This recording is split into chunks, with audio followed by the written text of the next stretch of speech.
Wicket নেওয়ার পাশাপাশি run আটকানো সবচেয়ে কঠিন কাজগুলোর মধ্যে একটি। টেস্ট ক্রিকেটের শতবর্ষী ইতিহাসে এমন কিছু নাম আছে যারা শুধু উইকেট নিয়ে থেমে থাকেননি। তারা রান আটকেছেন, প্রতিপক্ষকে চাপে রেখেছেন, আর নিজেদের নাম লিখিয়ে নিয়েছেন বোলিং গড়ের শ্রেষ্ঠ তালিকায়।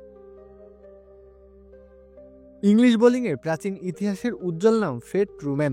1952 থেকে 1965 এই 13 বছরে 67 টেস্টে 307 উইকেট তুলে নিয়েছেন এই ডানহাতি পেসার।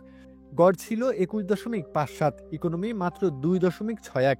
17 বার ইনিংসে 5 উইকেট আর 3 বার ম্যাচে 10 উইকেট। টেস্টের ক্লাসিক যুগে তিনিই ছিলেন প্রতিপক্ষ ব্যাটারদের দুঃস্বপ্ন। ওয়েস্ট ইন্ডিজের বোলিং রাজত্বে অন্যতম স্তম্ভ ছিলেন কার্টলি অ্যামব্রোস। প্রায় এক যুগ টেস্ট ক্রিকেটে দাপটের সঙ্গে খেলে গেছেন তিনি। 98 টেস্টে 405 উইকেট, গড় 20.99 আর ইকোনমি মাত্র 2.30। ওয়েস্ট ইন্ডিজের পেস কারখানার সবচেয়ে নিখুঁত শিল্পীদের একজন ছিলেন তিনি। আর এটা ওইটা না, কাপড় ধোয়ার একটাই সলিউশন, চাকা all in one. The big bird নামে পরিচিত জোয়েল গার্নার ছিলেন প্রতিপক্ষ ব্যাটারদের বিভীষিকা। 6 ফুট 8 ইঞ্চি উচ্চতার এই পেসার 1977 থেকে 1987 পর্যন্ত 58টি টেস্টে 259 উইকেট শিকার করেছেন। গড় 20.97 এবং ইকোনমি 2.47। ওয়েস্ট ইন্ডিজের সোনালী যুগে তিনি ছিলেন সবচেয়ে ভয়ানক অস্ত্রগুলোর একটি। ওয়েস্ট ইন্ডিজের গতি আর আগ্রাসনের আরেক নাম ম্যালকম মার্শাল। 81 টেস্টে 376 উইকেট, গড় 20.94, ইকোনমি মাত্র 2.68। ব্যাটার বাঁহাতি হোক কিংবা ডানহাতি, সবাই তার সুইংয়ের ধাঁধায় পড়তেন।